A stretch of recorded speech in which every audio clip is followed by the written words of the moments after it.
Hello साथियों, स्वागत है आपका हमारे अपने YouTube channel Ajit art all classes पे। जैसा कि हमने इससे पहले की जो क्लास आप लोगों के लिए पढ़ाई थी, जिसमें बौद्ध धर्म से संबंधित सारी चीज़ें हमने बता दी थी कि क्या क्या हुआ था, कहाँ पे जन्म हुआ, कहाँ पे मृत्यु हुई और कहाँ पे ज्ञान की प्राप्ति, क्या क्या उनके प्रतीक हैं इत्यादि चीज़ों का हमने वर्णन कर दिया था। आज की जो आपके लिए क्लास है वो आपके लिए अजंता गुफा लेकर के आए हैं। बहुत ही इम्पॉर्टेंट, बहुत ही मोस्ट है। ये बीए फर्स्ट सेमेस्टर वालों के भी सिलेबस है, उनके लिए भी महत्वपूर्ण है ही है, लेकिन टीजीटी वालों के लिए भी बहुत महत्वपूर्ण है। तो आज की जो गुफा है उसका नाम है अजंता की गुफा। ठीक है, इस गुफा को पढ़ाने से पहले एक चीज़ और बताना चाहेंगे कि ये बौद्ध कला की जो है ना सर्वाधिक ख्याति अजंता के रूप में उजागर मिलती है। क्योंकि ये जो गुफा है आपकी अजंता की गुफा, ये सिर्फ और सिर्फ बौद्ध धर्म से ही संबंधित है। क्योंकि यहाँ पे जो चित्रण कार्य हुआ है, यानी कि चित्र जो मिले हुए हैं, यानी कि यहाँ पे जो चित्र बनाए गए हैं, वो सब के सब जो है बौद्ध धर्म से संबंधित है। इसीलिए इसको बोला जाता है कि बौद्ध काल की जो कला की भित्ति चित्र जो हैं महात्मा बुद्ध की, वो जीवन घटनाओं, ठीक है, उनके जीवन की घटनाओं पर और जातक कथाओं मतलब उनकी पूर्व जन्म की कथाओं पर भी आधारित है, यानी कि चित्रण हुआ है। इस बौद्ध जो आपके महात्मा बुद्ध जी, इनके संबंधित जितनी भी चित्र मिले हैं वो सब बुद्ध की घटनाओं और जातक कथाओं पर चित्रण हुआ है। ठीक है, और इसी काल में जो है अजंता, बाघ, सिगरिया गुफाओं का जो निर्माण कार्य हुआ है वो अजंता की सारी चीज़ों में किया गया है। ठीक है, तो इसी चीज़ में सारी चीज़ें किया गया है। ठीक है, तो जितना भी अजंता की गुफाओं में सर्वोत्तम चित्र कृतियाँ जो भी चित्र बने हुए हैं वो देखने को हमको यानी कि बुद्ध, महात्मा बुद्ध के सारी चित्रों के बारे में बहुत ही महत्व मिलता है। तो आइए हम यहाँ पे देखते हैं। सबसे पहले ये स्थित कहाँ पे और इसका नाम किसके लिए पड़ा, कहाँ पे पड़ा, क्या पड़ा, कैसे पड़ा, तो एक एक करके हम आपको बताते चलते हैं। पहले इसका नाम हम समझ लेते हैं। ठीक है, जो आपका लिखा गया है अजंता गुफा, उसके आगे लिखा गया है अजंठा। ये अजंठा क्यों लिखा गया उसको हम आपको आगे भी बताएंगे, अजंठा क्यों आया। हमने इसलिए लिख दिया कि आपको पता चल जाए कि अजंठा भी इसका नाम चलता था। ठीक है, अजंता नाम से पहले का जो इसका नाम था वो अजंठा का चलता था। और इसका जो समय है वो 200 ईसा पूर्व से 628 ईस्वी है। ठीक है, 200 ईसा पूर्व से 628 ईस्वी माना जाता है। आइए हम देखते हैं कहाँ पे स्थित है। तो नंबर 1 पे लिखा गया है यहाँ पे कि अजंता की ये गुफाएं महाराष्ट्र के औरंगाबाद केंद्र से, ठीक है, अजंता की ये गुफाएं महाराष्ट्र में पड़ती हैं, जानते हो सभी लोग महाराष्ट्र राज्य, औरंगाबाद केंद्र से लगभग 106 किलोमीटर दूर उत्तर में ठीक है, उत्तर में अजिंठा नामक गांव से 11 किलोमीटर की दूरी पर, ठीक है, तथा फरदापुर ग्राम से, ये फरदापुर गांव है, फरदापुर से 200 किलोमीटर की 2 किलोमीटर की दूरी पर जलगांव स्टेशन से 61 किलोमीटर की दूरी पर स्थित है। ये यहाँ पर स्थित है। आपको हम महाराष्ट्र से सारी जानकारी दे रहे हैं, नोट कर लीजिएगा आप लोग कि जो ये गुफाएं हैं, कहने के लिए तो ये महाराष्ट्र में है ही, भाई राज्य वहाँ का तो महाराष्ट्र है, ठीक है, लेकिन होता क्या है कि किस जिले से, तो औरंगाबाद केंद्र से लगभग 106 किलोमीटर दूर, किस दिशा में, उत्तर में, ठीक है, अजिंठा नामक गांव से, उत्तर में अजिंठा नामक गांव से 11 किलोमीटर की दूरी पर, ठीक है, और फरदापुर गांव से 2 किलोमीटर की दूरी पर, अजंठा गांव से 11 किलोमीटर की दूरी पर और फरदा गांव से 2 किलोमीटर की दूरी पर वहाँ पर एक जलगांव नामक स्टेशन पड़ता है, वहाँ से आपका जो है 61 किलोमीटर की दूरी पर स्थित है। याद रखिएगा, ठीक है, जलगांव स्टेशन से 61 किलोमीटर, ऐसे कह सकते हैं, जलगांव स्टेशन से 61 किलोमीटर दूरी पर और अजंठा नामक गांव से 11 किलोमीटर और फरदापुर ग्राम से 2 किलोमीटर की दूरी पर ये गुफाएं स्थित है। ठीक है, नंबर 1 पे हो गया। नंबर 2 देखते हैं, लिखा हुआ है अजंता की गुफाएं विंध्य की सरहाद पर्वत सतपुड़ा, अजंता की जो गुफाएं हैं वो विंध्य की सरहाद पर्वतमाला सतपुड़ा पहाड़ी पर, ठीक है, जिस पहाड़ी में ये गुफाएं बनी हुई हैं उस पहाड़ी का नाम है, ठीक है, उस पहाड़ी का नाम है विंध्य की सरहाद, ठीक है, पर्वतमाला जो पहाड़ी वहाँ की है, ठीक है, उसका नाम है विंध्य की सरहाद पर्वतमाला। क्योंकि महाराष्ट्र में पहाड़ों बहुत मिलेंगे, बहुत तरह के पहाड़ हैं, लेकिन उस पहाड़ का जिस गुफा आपकी अजंता गुफा बनी है जिस पहाड़ में, उसका नाम है विंध्य की सरहाद पर्वतमाला सतपुड़ा पहाड़ी पर बघोरा नदी के किनारे, ठीक है, जो नदी है उसके उस गुफा के किनारे, ठीक है, उस गुफा के किनारे जो नदी है उसका नाम है बघोरा नदी, ठीक है। तो बघोरा नदी के किनारे अर्धचंद्राकार, अर्धचंद्राकार सभी लोग जानते हो, आधा चांद कैसा होता है, घोड़े की नाल जैसा, यानी कि किसी जानवर के आधा, जो जानवर होते घोड़े का देखा, घोड़े के नीचे जो नाल ठोकते हैं ना, उस तरीके का, यानी आधा चांद देख लो, ठीक है। जैसे कि पूर्णिमा आपके तीज या चतुर्थ में जो आपकी चतुर्थी में जो चंद्रमा होता है, तो उस तरीके का जो यहाँ पे अर्धचंद्राकार यानी कि आधा चांद के आकार में है, ठीक है, यानी कि घुमाव के तरीके से, इस तरीके से, इस तरीके से, ठीक है। तो इस तरीके में आपका मिलता है और ये 75 मीटर में है, ठीक है, यानी कि इसको हम फीट में अगर माप करेंगे तो ये 250 फीट ऊंचे स्थान पर है। कहने का मतलब ये है कि अजंता की गुफाएं विंध्य की सरहाद पर्वतमाला सतपुड़ा पहाड़ी पर बघोरा नदी के किनारे अर्धचंद्राकार के रूप में 75 मीटर यानी कि 250 फीट ऊंचे स्थान पर स्थित है, ठीक है, समझ गए। तो ये दूसरा पॉइंट है आपका, ठीक है। तीसरे में हम देखते हैं, लिखा गया है ये गुफाएं घोड़े की नाल के आकार में 480 मीटर पूर्व से पश्चिम की ओर, यहाँ पर ये भी हमने लिख दिया है कि आपको कन्फ्यूजन ना हो, ये गुफाएं घोड़े की नाल के आकार में, यानी अर्धचंद्राकार कह ले या घोड़े की नाल के आकार की कह ले, बात एक ही है कि घोड़े के जो पैर होते हैं, ठीक है, उनमें जो नालें ठोकी जाती है ना, उसका आकार भी अर्धचंद्राकार की तरीके से होता है, या चांद को आप लोग आधा देखते हैं उसको भी अर्धचंद्राकार बोल सकते हैं, उसी आकार की घोड़े की नाल भी होती है, ठीक है। उस आकार में जो है, जो 400 मीटर पूर्व से पश्चिम की ओर, इस तरीके से पूर्व से पश्चिम की ओर क्या किया गया है, 1 से 29 तक की, ठीक है, 1 से 29 नंबर तक की कुल 30 गुफाएं हैं। अब आप लोग सोच रहे हो कि 1 से 29 नंबर तक की गुफाएं हैं और 30 गुफाएं कहाँ से आ गई, उसके हम बताएंगे अभी सोल्यूशन क्या है, 30 गुफाएं क्यों मिली हैं, क्योंकि 30वीं गुफा का नामकरण बीच में मिलता है, इसलिए 30 गुफाएं मिलती हैं, ठीक है। तो 1 से 29 नंबर तक की कुल गुफाएं 30 हैं, ठीक है। होता क्या है, 30वीं गुफा कौन सी मिली है वो देखते हैं अगले पॉइंट में।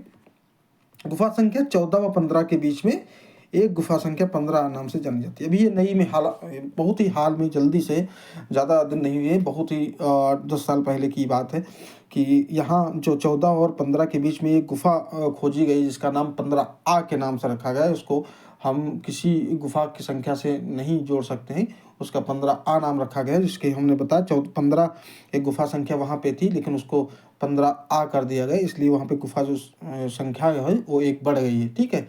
तो अब जो हमारी गुफाएं हैं वो 30 गुफाएं मानी जाती हैं और वो 15A के नाम से, जो 30वीं गुफा है वो 15A के नाम से जानी जाती है, ठीक है। वैसे तो हमारी गुफा जो अजंता में थी वो 1 से 29 तक ही गुफाएं थी, 29 ही मानी जाती थी, लेकिन अब की जो हैं, अब गुफाएं जो हैं 30 हो गई हैं। जो 14 और 15 के बीच में 15A के नाम से गुफा मिली है, उसको हम 15A के नाम से जानते हैं, ठीक है।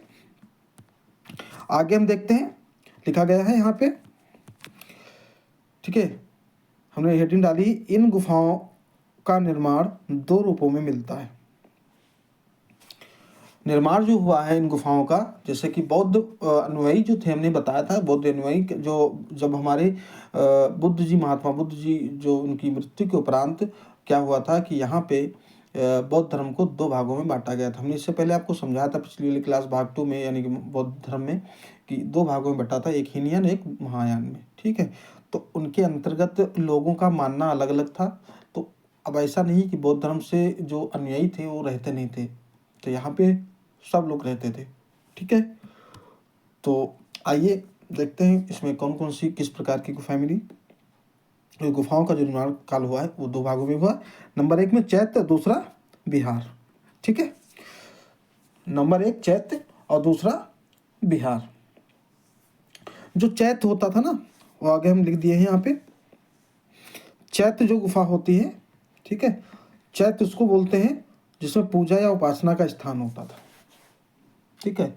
चैत्य गुफाओं के अंतर्गत ज़्यादातर पूजा गृह या उपासना यानी उनकी उपासना करने का स्थान बनाया जाता था, उसको हम चैत्य। अब चैत्य गुफाएं हैं कितनी, 1 से 30 तक की गुफाओं में, उन गुफाओं का भी वर्णन कर दिया। पहले चैत्य समझ लीजिए। चैत्यों में जैसे नंबर 9, गुफा नंबर 9, गुफा नंबर 10, गुफा नंबर 19, गुफा नंबर 26, गुफा नंबर 29, यानी कि ये 19, 9, 10, 19, 26, 29, इन 5 गुफाओं में जो है आपके पूजा उपासना का जो है गुफाओं का वर्णन किया गया है, ठीक है। 5 चैत्य गुफाएं हैं तथा शेष सभी विहार गुफाएं मानिए। विहार का मतलब होता है रहने स्थान हेतु केंद्र जो भी बनाए जाते थे, रख रखाव यानी कि अपने सोने के लिए और रुकने के लिए। जो 25 गुफाएं आपकी थी, ठीक है, वो आप गुफाएं जो हैं वो शेष विहार गुफाएं मानी गई हैं, जिससे जिन्हें हम संघाराम भी कहते हैं, ठीक है, हम संघाराम भी कहते हैं, जिसको हमने लिख दिया जिन्हें संघाराम भी कहा जाता है। बहुत जगह पे आ जाता है क्वेश्चन कि अजंता गुफा में संघाराम गुफा किनको बोलते थे, चैत्यों को, बिहारों को, ठीक, इस तरीके से वहाँ पे प्रश्नों का जो है पूछ लिया जाता है। तो याद रखिएगा जो बिहार गुफाएं होती थी उनको संघाराम बोलते थे, ठीक है। ये यहाँ तक आपकी समझ में आ गया। आगे हम देखते हैं, यहाँ पे लिखा गया है, जो आगे का गुफा लिखी गई है यहाँ पे, ठीक है। देखते हैं गुफाओं का समय।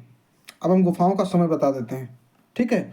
अब यहाँ पे गुफाओं का जो समय है आपका, गुफा नंबर 9 में देखते हैं, गुफा नंबर 9 और 10, ठीक है। ये गुफा संख्या इधर लिख दी हमने, निर्माण समय इधर लिख दिया है, ये गुफा संख्या है और एक निर्माण समय। अब किन किन गुफाओं का किन किन समय में निर्माण किया गया है वो उनके बारे में हम जानकारी दे देते हैं। तो नोट कर लीजिएगा। तो गुफा नंबर 9 और 10, ठीक है, गुफा नंबर 9 और 10, इसका जो समय है दूसरी सती, ठीक है, दूसरी सती ईसा पूर्व, ठीक है, से तीसरी ईस्वी तक।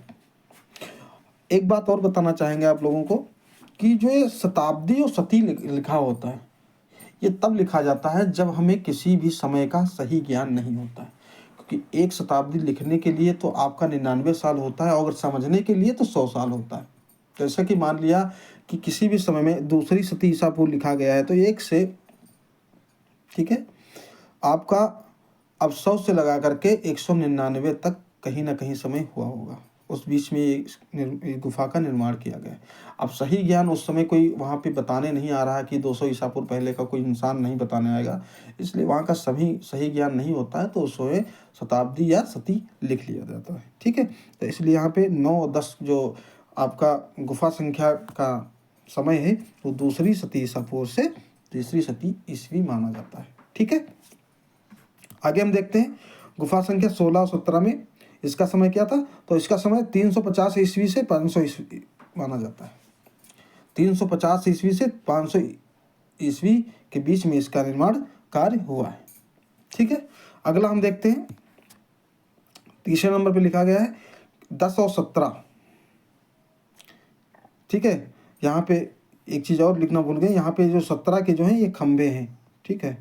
अभी आपको हम 10 और 17 के बता दिए, लेकिन यहाँ के जो 10 तो गुफा है, लेकिन 17 के जो खंभे बनाए गए हैं, 17 गुफा नंबर 17 के जो खंभे बने हुए हैं उनका और गुफा संख्या 10 के निर्माण काल एक ही है, ठीक है।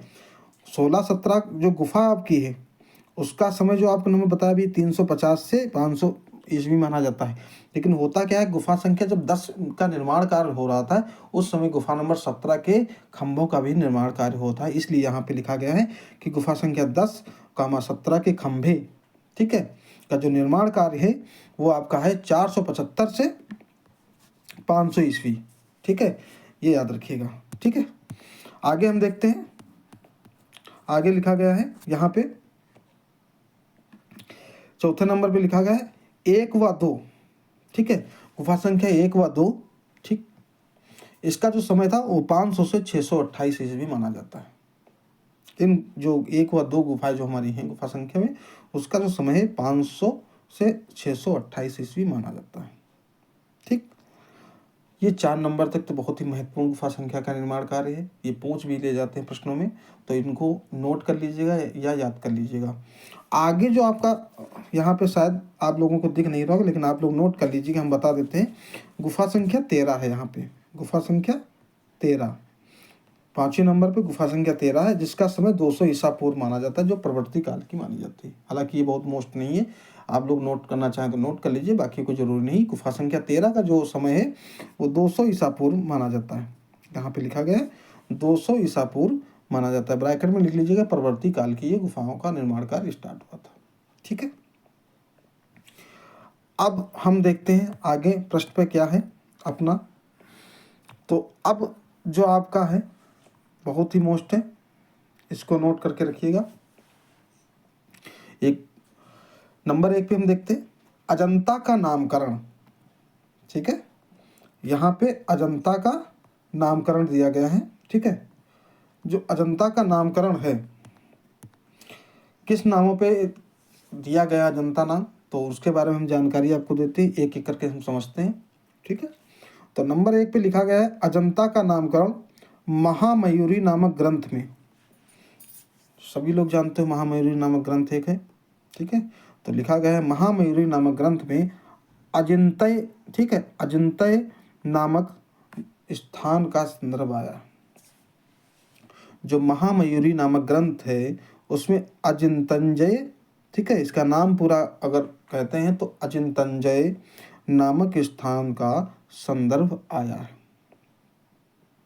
संभवतः इसी से इसका नाम अजंता पड़ा। ये महामयूरी नामक ग्रंथ के अनुसार इसको बोला गया है कि हो सकता है कि महामयूरी नामक जो ग्रंथ है उसमें अजिंतंजय नामक जो नाम आया है उसके नाम के अनुसार इसका नाम अजंता रखा गया।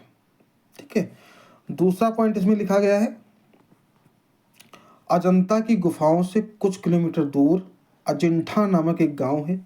हमने अभी पिछले वाले अभी बताया अभी कि वहाँ पे एक अजिंठा नामक गांव भी था। ठीक है, तो वहीं यहाँ पे क्या है उच्चारण कर दिया गया है कि अजंता की गुफाओं से कुछ किलोमीटर दूर अजिंठा नामक एक गांव है। कुछ विद्वान इसी से अजंता शब्द की उत्पत्ति मानते हैं। अब अलग अलग मानना है सभी विद्वानों का। कुछ लोग कहते हैं महामयूरी नामक ग्रंथ में अजिंतंजय नामक जो इसका नाम आया उसके अनुसार इसका अजंता नाम पड़ा, और कुछ लोग कहते हैं कि अजंता की गुफाओं से कुछ किलोमीटर दूर अजिंठा नामक गांव है जो उसके अनुसार इसका नाम अजंता पड़ा। ठीक है, अनेकों मत हैं, जो भी आ जाता है उसको आप टिक कर सकते हैं। या तो अगर लिखा गया कि अजिंतंजय नामक स्थान का जो संदर्भ है और किस गुफाओं का वर्णन किया गया तो आप लोग अजंता लगाइएगा। अगर लिख दिया जाता है कि अजिंठा नामक जो शब्द है वो किस का शुद्ध पर्यायी है तो अजंता ही पर्यायी है। ठीक है, तो ये याद रखिएगा। आगे हम देखते हैं खोज संबंधी तथ्य। ये तो नामकरण की बात होगी, आपको बता दिए कि इन्हीं दो में से आपका ज़्यादातर पूछा जाता है। ठीक है, ज़्यादातर यही आता है, बाकी तो कहने के लिए वो नहीं आएगा, लेकिन अगर आता भी है तो आप लोगों को ऐसे बता दें, नोट कर लीजिए कि यो मैत्रेय बुद्ध, जिसमें हम आपको हिंदी में इसका वर्णन किया जाता है भविष्य में अवतरित होने वाले बुद्ध, ठीक है, को बौद्ध धर्म में अजित कहा जाता है। अजित कहा जाता है, जो कुछ विद्वान इसी से अजंता शब्द की उत्पत्ति मानते हैं। ठीक है, हालांकि ये आएगा नहीं, नोट करना चाहो तो नोट कर लीजिए। हम बता देते हैं फिर से कि यो मैत्रेय बुद्ध, यो मैत्रेय बुद्ध, ब्रैकेट में लिख लीजिएगा भविष्य में अवतरित होने वाले बुद्ध। ये बहुत से विद्वानों का मानना है, या बहुत से बुद्ध धर्म के अनुयायियों का मानना है। ठीक है, कि बुद्ध जो हैं भविष्य में अवतरित होंगे। उन बौद्ध धर्मों में जो अजित, उनको जब नाम दिया गया उसका नाम रखा गया अंजित। ठीक है, अजित कह लो चाहे अंजित कह लो, बात एक ही, अंजित कहा जाता है। ठीक है, तो इसी से अजंता शब्द को वो लोग उत्पत्ति मानते हैं। ये अजंता का नामकरण तीनों में हमने बता दिया है, लेकिन जो हमने आपको स्क्रीन पे लिख के दिया है ये बहुत ही इंपॉर्टेंट है, इसको याद रखिएगा, ये नोट कर लीजिएगा, यहीं से ज़्यादातर पूछा जाता है। अब हम देख लेते हैं खोज संबंधी तथ्य। किसने इसकी खोज की, कब खोज हुई, कौन से कलाकारों ने यहाँ से अनुकृतियाँ बनाई, ठीक है, क्या क्या यहाँ पे उपलब्धियाँ मिली, उनके बारे में हम जानकारी आपको देते हैं। तो नंबर 1 पे हम देखते हैं लिखा गया है खोज संबंधी तथ्य, ठीक है। अब से कुछ वर्ष पूर्व में, ठीक है, समझते रहिएगा। अब से कुछ वर्ष पूर्व में 10वीं गुफा के 13वें खंभे के सम्मुख भाग पर, ठीक है, सम्मुख भाग पर अंग्रेजी में एक शिलालेख मिला। अब से कुछ वर्ष पूर्व में 10वीं गुफा के 13वें खंभे के सम्मुख पर अंग्रेजी में एक शिलालेख मिला, ठीक है, जिस पे वर्णित 28 अप्रैल 1819 में जॉन स्मिथ ब्रिटिश का 26वीं सेना टुकड़ी के साथ इन गुफाओं को देखा था। अब 1819 में, ठीक है, ये लिखा हुआ मिला था, कहाँ पे, शिलालेख मिला हुआ है, सब उस गुफाओं की खोज हुई है। तो इसका मतलब 28 अप्रैल 1819 में ब्रिटिश सरकार का जो 26वीं सेना यानी कि बटालियन का एक सेना नायक इन टुकड़ी के साथ इन गुफाओं को देखा था, ठीक है, जो अंग्रेजी में इसको शिलालेख मिला हुआ है, ठीक है। समझने कहने का मतलब एक बार फिर समझ लीजिए कि अब से कुछ वर्ष पूर्व में 10वीं गुफा के 13वें खंभे के सम्मुख भाग पर अंग्रेजी में एक शिलालेख मिला, ठीक है, ठीक है, शिलालेख मिला, जिस पे वर्णित लिखा हुआ था 28 अप्रैल 1819 में जॉन स्मिथ ब्रिटिश का 26वीं सेना टुकड़ी यानी बटालियन के साथ इन गुफाओं को देखा था, ये लिखा हुआ मिला है। तो इसका मतलब कि अजंता गुफा का जो खोज करता है वो कौन था जॉन स्मिथ, जिसने 28 अप्रैल 1819 में इसकी खोज की थी। इससे पहले वहाँ पे कोई नहीं गया था, अगर गया होता तो उसका कुछ भी ना कुछ वहाँ पे वर्णन मिलता। तो इसी से मान लिया गया कि 28 अप्रैल 1819 में जॉन स्मिथ ने ब्रिटिश सरकार एक 26वीं सेना टुकड़ी का जो सेना नायक था उसने इन गुफाओं को देखा था सबसे पहले, ठीक है। अब हम देखते हैं नंबर 2 पे लिखा गया है जेम्स फर्ग्यूसन ने 1819 में इन गुफाओं की सर्वप्रथम यात्रा की।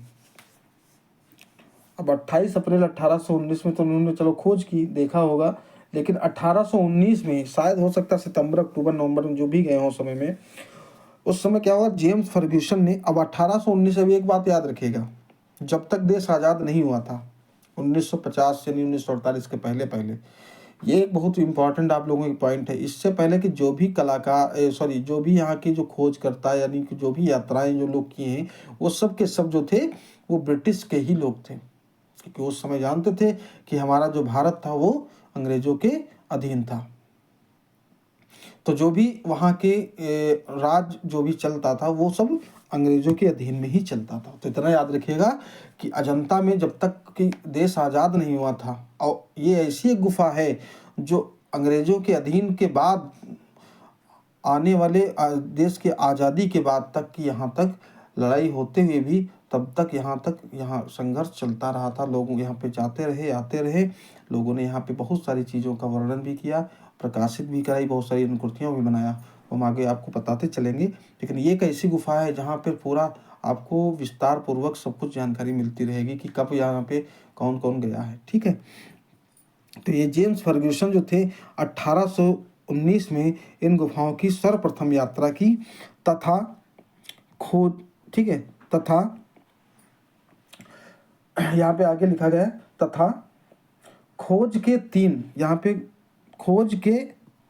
3 वर्ष उपरांत, ठीक है, खोज के 3 वर्ष उपरांत सर्वप्रथम, ठीक है, सर्वप्रथम चर्चा, आगे देखते हैं, सर्वप्रथम चर्चा विलियम एरिक्सन, ठीक है, विलियम एरिक्सन ने 1822 ईस्वी में बॉम्बे लिटरेरी सोसाइटी में की, ठीक है, ये याद रखिएगा। यहाँ पे जो ये खोजी लिखा है खोज है, ठीक है, ये खोज रहेगी। जेम्स फर्ग्यूसन ने 1819 में इन गुफाओं को सर्वप्रथम यात्रा की, याद रखिएगा, तथा खोज के 3 वर्ष उपरांत यानी कि 18, अब आप जानते 3 यानी 21 और 22 में इन्होंने क्या किया, 22 में इन्होंने आपने क्या किया, सर्वप्रथम चर्चा विलियम एरिक्सन ने 1822 में बॉम्बे लिटरेरी सोसाइटी में की।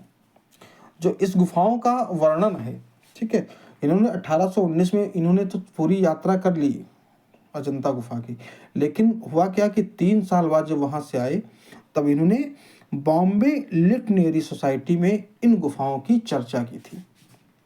कहने का मतलब ये है। नंबर 2 में आगे हम देखते हैं, नंबर 3 पे लिखा गया है यहाँ पे 1824 में लेफ्टिनेंट जेम्स ई अलेक्जेंडर ने इन गुफाओं का आंखों देखा विवरण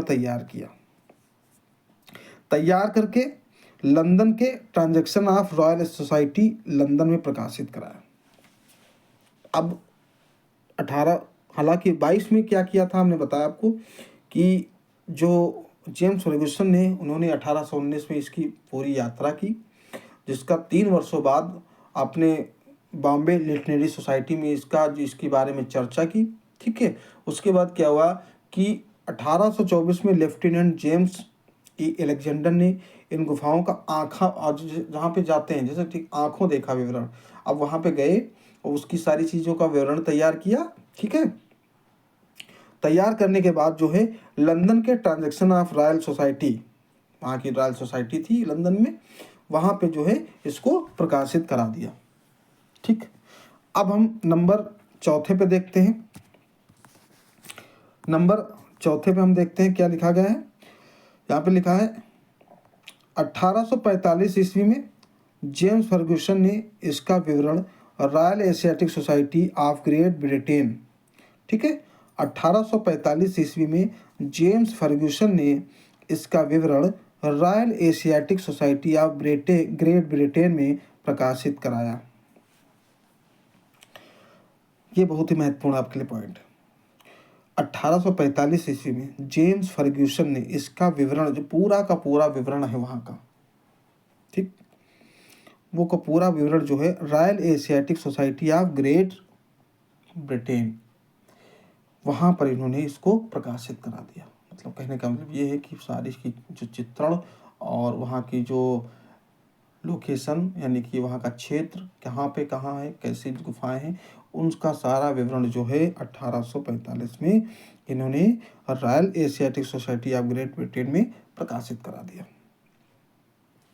आगे हम देखते हैं अगला पॉइंट, 1855 पॉइंट है लिखा 1844 ईस्वी में ईस्ट इंडिया कंपनी का निर्देशन में आए कुशल चित्रकार।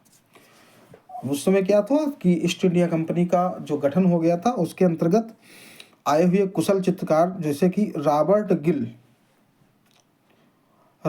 गिल को 1847 में अजंता की अनुकृतियां बनाने के लिए भारत भेजा गया था।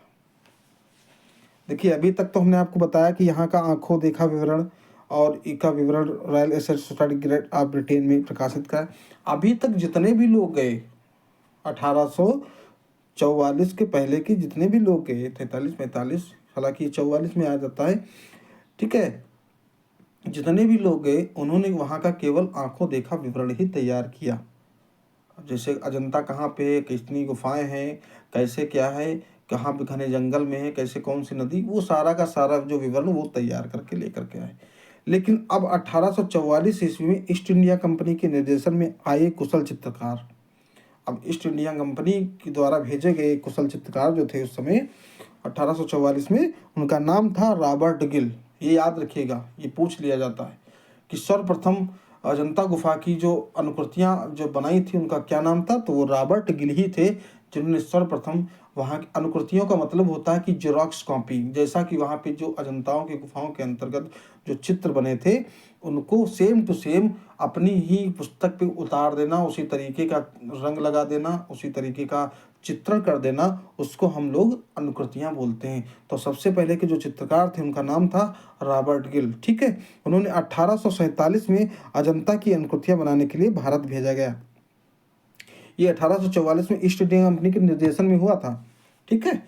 अब ये गए कब थे, 1847 में अजंता की अनुकृतियां बनाने के लिए भारत भेजा गया था। 1847 में ये भारत अपने महाराष्ट्र में आए थे, ये यहाँ की जो भी अजंता के गुफाओं के जो चित्र थे उनको बनाने के लिए।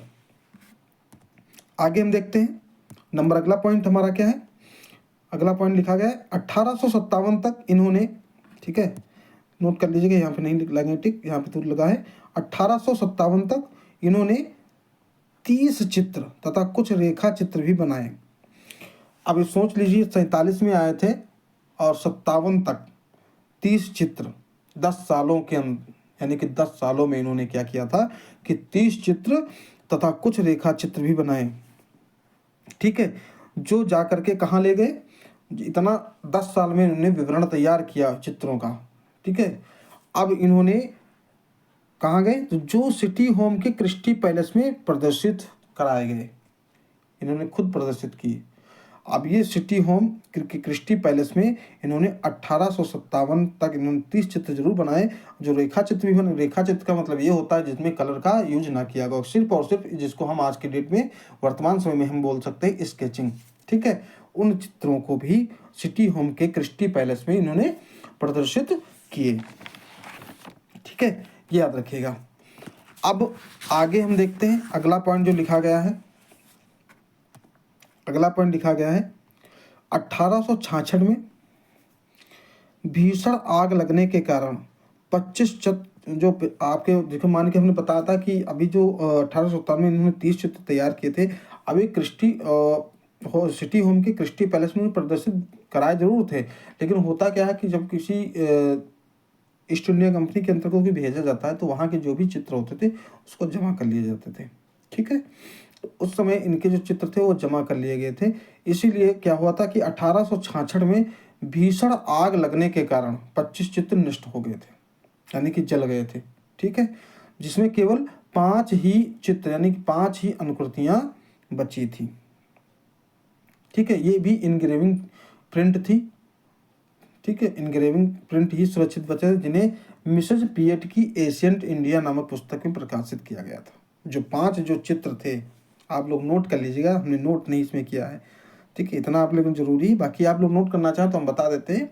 केवल 5 अनुकृतियां ही शेष बची थी, ठीक है, जिसको इनग्रेविंग प्रिंट ही सुरक्षित बचे, ठीक है, जिन्हें मिसेज पियट की एशियंट इंडिया नामक पुस्तक में प्रकाशित किया गया। जो 5 अनुकृतियां बची थी उन्हें ही केवल एशियंट इंडिया नामक पुस्तक में ही प्रकाशित किया गया था। आगे हम देखते हैं,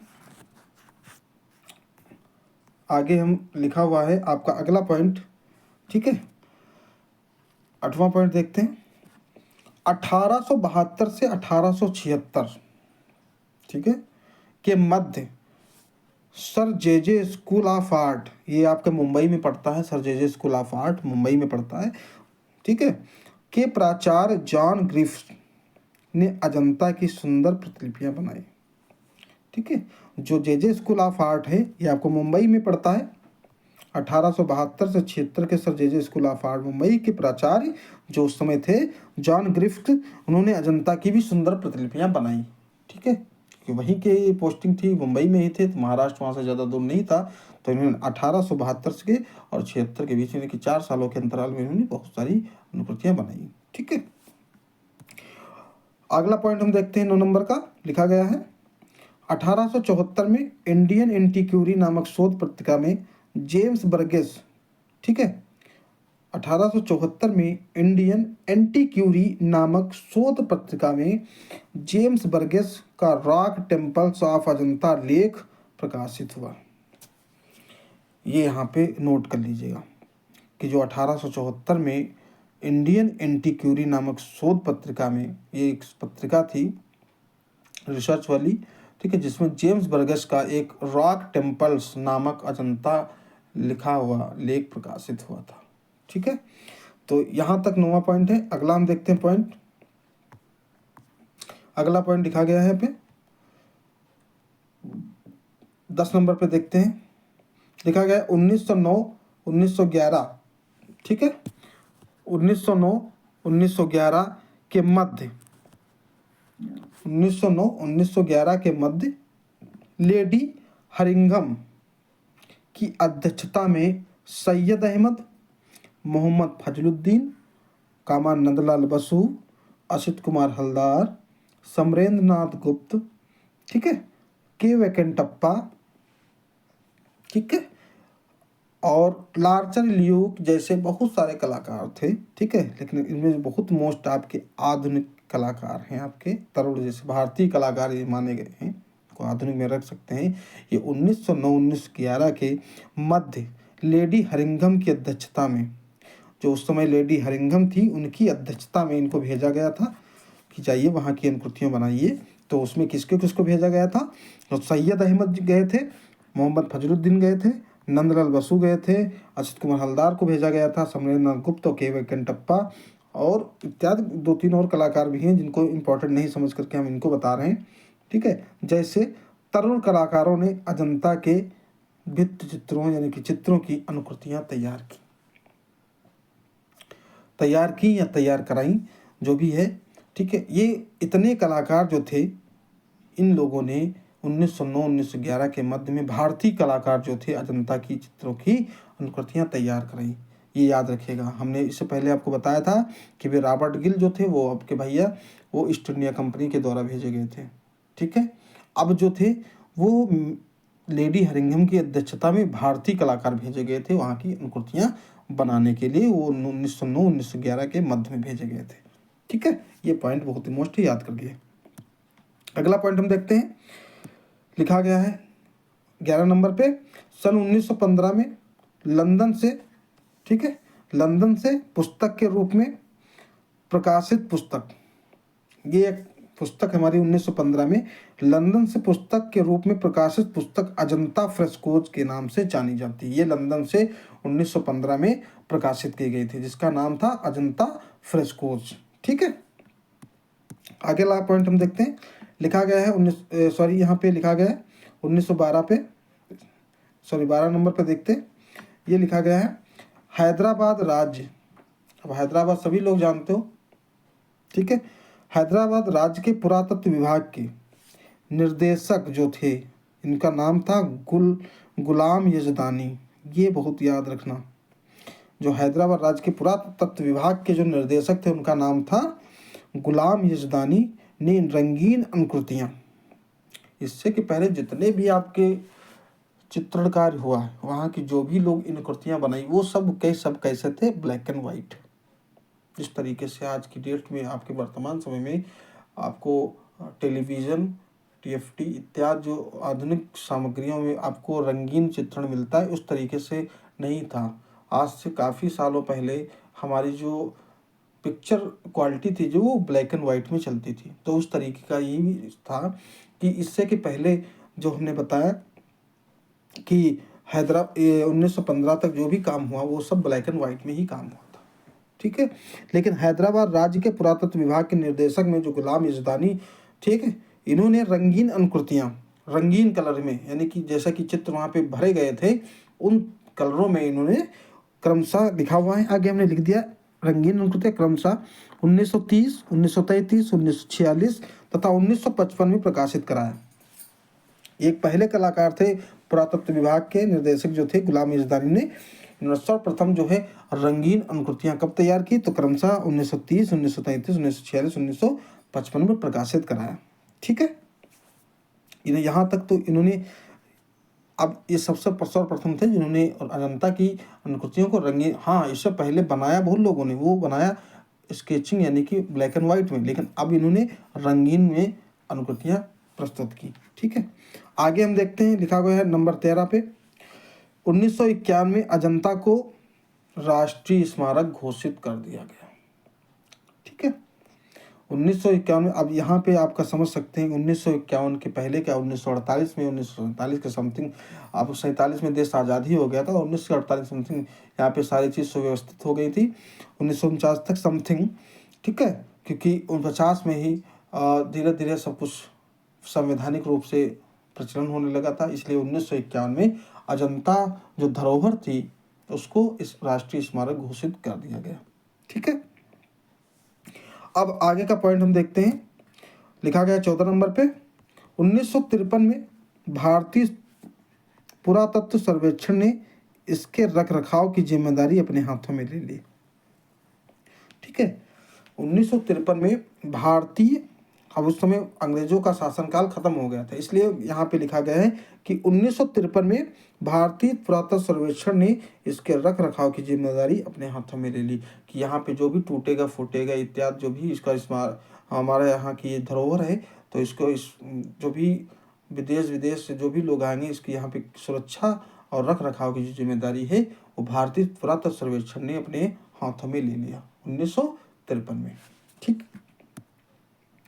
आगे लिखा गया है, आगे लिखा है यहाँ पे 15 नंबर पे लिखा गया है 1954 में यूनेस्को ने सहायता प्रदान की। ठीक है, ये तो 1954 में यूनेस्को ने वहाँ पे सहायता प्रदान कर दी। ठीक है, आगे हम देखते हैं नंबर 16 पे 1965 में मदनजीत सिंह ने द पेंटिंग ऑफ अजंता ग्रंथ नामक प्रसार किया। याद रखिएगा 1965 में मदनजीत सिंह ने द पेंटिंग ऑफ अजंता नामक ग्रंथ जो था वो प्रकाशित कराया था। ठीक है, अपने भारतीय जो कलाकार थे उनके अंतर्गत इन्होंने क्या हुआ था, मदनजीत सिंह ने द पेंटिंग ऑफ अजंता नामक ग्रंथ जो है प्रकाशित कराया था। अगला जो 17 नंबर पर पॉइंट लिखा गया है देख लीजिए 1983 में अजंता को यूनेस्को ने, ठीक है, 1983 में अजंता को यूनेस्को ने या यूनेस्को के द्वारा इसको जो है विश्व धरोहर में शामिल कर लिया गया। ठीक, 1983 में अजंता को यूनेस्को के द्वारा जो है इसको विश्व धरोहर की सूची में शामिल कर लिया गया था। ठीक है, अब यहाँ पे नोट में लिखा गया, हमने एक पॉइंट लिख दिया है यहाँ पे नोट में कि भारत का सिस्टाइन टेम्पल कहा जाता है इसको अजंता गुफा को। और इसको याद रखिएगा कि ये गुफा जो है आपकी सिर्फ और सिर्फ बौद्ध धर्म से ही संबंधित गुफा है, अन्य किसी धर्मों से यहाँ कोई भी चित्रण कार्य नहीं हुआ है। तो इतना याद रखिएगा, इसमें कोई कंफ्यूज मत होइएगा। महाराष्ट्र में है, औरंगाबाद जिले में है, बघोरा नदी के किनारे है। खोज हमने बता दी है 1819 में। ठीक है, जॉन स्मिथ ने की थी। और इन सारी चीज़ों के साथ साथ यहाँ तक तो हमने इसके बारे में खोज संबंधी तथ्य, कितनी गुफाएं हैं, चैत्य कितनी हैं। अब आने वाले जो अगली क्लास होगी उसमें हम आपके आगे गुफाओं का वर्गीकरण करेंगे। ठीक है, कौन कौन सी गुफाओं में कौन कौन से चित्र मिले हैं, किन किन शासन कालों में बने हैं, उसके बारे में हम भाग 2 में लेकर के आएंगे। ठीक है, तब तक इन गुफाओं को आप लोग पढ़ते रहिए। ठीक है, इतना जितना हमने लिखवाया इतना पढ़ते रहिए। और किसी को अगर कहीं भी कुछ भी डाउट लगे या कुछ भी पूछना हो तो कमेंट बॉक्स में कमेंट जरूर कर दीजिएगा। हम अगली क्लास जब भाग 2 देंगे तो आपको हम जरूर उसका बताएंगे। ठीक है, और वीडियो को ज़्यादा से ज़्यादा लोगों को शेयर करो। जो भी हमारे बीए फर्स्ट सेमेस्टर के स्टूडेंट हैं और जितने भी तैयारी कर रहे हैं टीजीटी आर्ट से जो भी संबंधित हैं, चाहे first second third fourth fifth sixth के जो भी लोग हैं, ये अजंता गुफा सभी के लिए बहुत ही महत्वपूर्ण है। ठीक है, एमए के लिए तो बहुत ही महत्वपूर्ण ही है। और कोशिश करिए लोगों को ज़्यादा से ज़्यादा जुड़वाइए। ठीक है, और आने वाली अगली क्लास तक लोगों को और जुड़वा के रखिए और सब्सक्राइब कराइए और लाइक और कमेंट करिए। ठीक है, तब तक के लिए अगली क्लास आने तक की तब सभी को राधे राधे।